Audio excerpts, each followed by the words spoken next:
Korang ada tak masalah macam ni? Saya nak tanya kejap, bukan apa.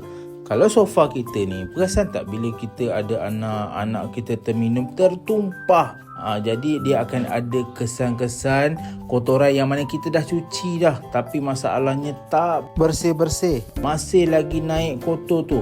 Ini masalahnya adalah masalah wicking. Jadi masalah ni kena buat sedutan extraction baru dia akan hilang.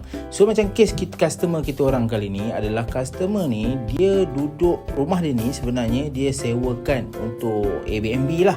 Dia sewakan ke orang, tiba-tiba ada juga klien dia yang dah tertumpahkan air, macam-macam lah, jenis Milo ke, yang penting air lah, biasa air ke ataupun makanan lah. Jadi dia cuba cuci, tak hilang-hilang. Bila cuci je dia akan naik balik kotoran tu. So daripada situ dia minta bantuan daripada kita orang untuk cucikan sampai bersih, dan kita orang cuba untuk cuci sampailah dia bersih.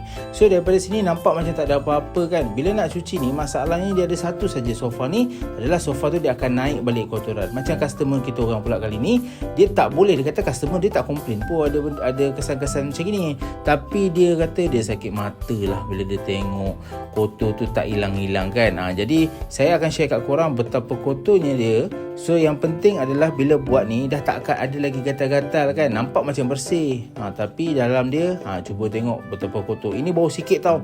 Kalau kita orang buat seluruh sofa macam mana lah kan.